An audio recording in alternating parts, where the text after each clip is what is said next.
Led by Moses and Aaron, the Israelites were enslaved in Egypt. They went before Pharaoh with a message from God, "Let my people go." But Pharaoh's heart was hard. He refused. "Who is the Lord that I should obey him?" he sneered. Then God commanded Moses, "Strike the water of the Nile." Aaron lifted his staff and struck the river. Before their very eyes, a horrifying miracle unfolded. The water turned to blood. The fish died, the river stank, and a cry of horror rose across Egypt. The Egyptians dug by the river for water, their thirst a torment. For 7 days the land suffered under the blood-red plague. Yet Pharaoh's heart remained unyielding.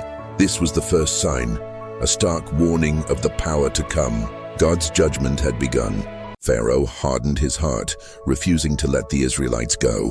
So God sent Moses and Aaron with a second warning. Aaron stretched his staff over the waters of Egypt, the rivers, the canals, the ponds. Then a miracle of horror began. Frogs swarmed from the water, a living, croaking tide. They covered the land, invading every home, every bed, every oven. The Egyptians were horrified, unable to escape the plague. Pharaoh, desperate, summoned Moses and Aaron. He pleaded, "Pray to the Lord to take the frogs away, and I will let your people go." But once the frogs were gone, Pharaoh broke his promise. This plague showed the reach of God's power, turning nature itself against a stubborn king. Moses and Aaron stood before Pharaoh once more. God's command was clear, "Let my people go." But Pharaoh's heart was hardened. He refused. So Aaron struck the dust with his staff as God commanded. A cloud of dust rose, and all at once it became a plague of gnats. They swarmed over man and beast, a living, biting torment. Pharaoh's magicians tried to do the same, but they could not. They told Pharaoh, "This is the finger of God." But still, Pharaoh would not listen. The gnats were a sign of God's immense power, a sign that no earthly authority could stand against his will. This plague showed that even the smallest of creatures could bring a mighty kingdom to its knees when commanded by God. Led by Moses and Aaron, the Israelites were slaves in Egypt. Pharaoh's heart was hardened, refusing to let God's people go. So God said to Moses, "I will send swarms of flies on you and your officials and your people." Then came the fourth plague. A dense cloud of flies descended upon Egypt. They filled the houses of the Egyptians, covering every surface, infesting the land. The buzzing was deafening, the air thick and dark. But in the land of Goshen, where the Israelites lived, there were no flies. God made a distinction, protecting his people. Pharaoh, overwhelmed, called for Moses and said, "Go, sacrifice to your God, but do not go very far away." He saw God's power, yet his promise was hollow. This plague showed God's sovereign control and his protection over his chosen people. Led by Moses, the demand for freedom echoed through Egypt. But Pharaoh's heart remained hard. So God unleashed a fifth plague, a pestilence on the livestock. A terrible disease swept through the fields. The Egyptians watched in horror as their horses, donkeys, camels, and cattle fell. The wealth of a nation dying in the dust. But in Goshen, where the Israelites lived, not a single animal was harmed. God made a clear distinction between his people and their oppressors. Pharaoh saw the miracle, yet his pride would not bend. He refused to let the people go. This plague revealed God's sovereign power over all creation. He protects his own, even in the midst of judgment. Led by Moses, God's warnings to Pharaoh grew dire. Pharaoh's heart remained hard, refusing to free the Israelites. So God commanded Moses and Aaron, "Take handfuls of soot from a furnace and toss it into the air." They obeyed. As the soot scattered before Pharaoh, a dreadful plague began.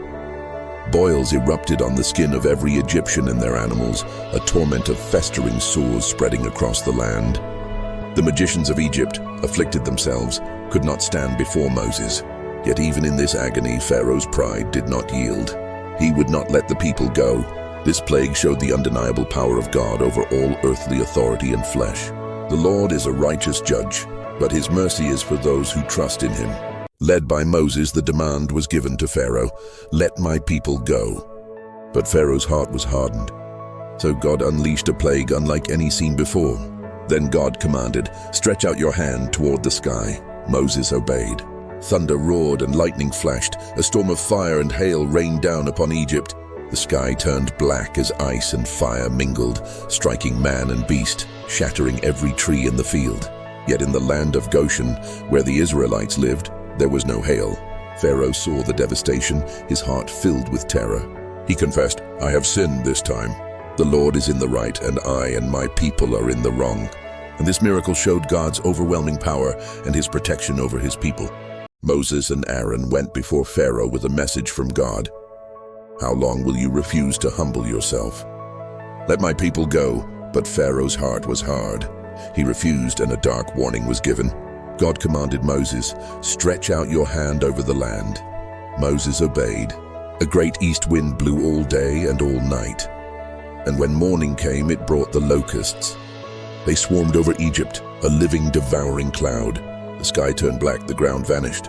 Every green thing that remained after the hail, the locusts consumed until nothing was left. Pharaoh, in terror, confessed his sin and begged for mercy. God sent a mighty west wind to sweep the locusts into the sea. But once again, Pharaoh hardened his heart.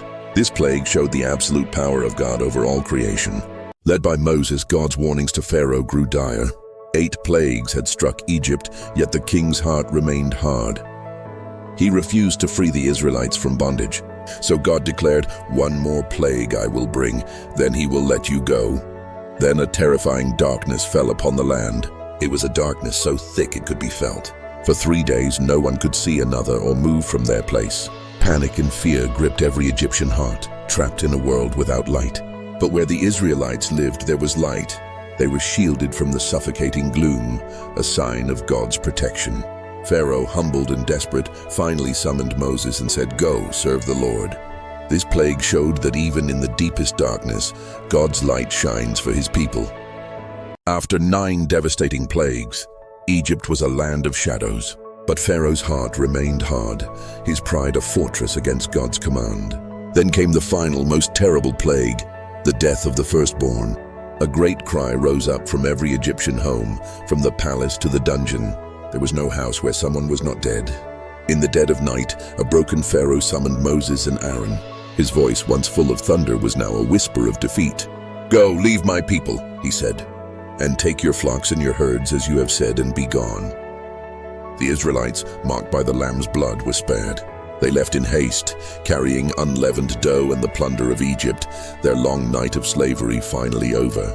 The Lord had brought them out with a mighty hand. This night showed God's justice and his promise of redemption. Led by Moses, the Israelites were fleeing Egypt. But soon they found themselves trapped. The Red Sea in front, Pharaoh's army behind. The people panicked, but Moses said, "Do not be afraid. Stand firm and see the salvation of the Lord." Then God commanded, "Stretch out your hand over the sea." Moses obeyed.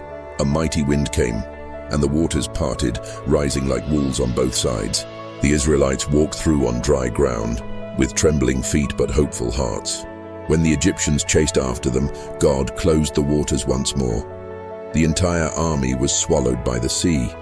The people witnessed the power of God and sang, "The Lord is my strength and my song. He has become my salvation." This miracle showed that with God, the impossible becomes possible. Don't forget to subscribe for more stories like this. God bless you and your family.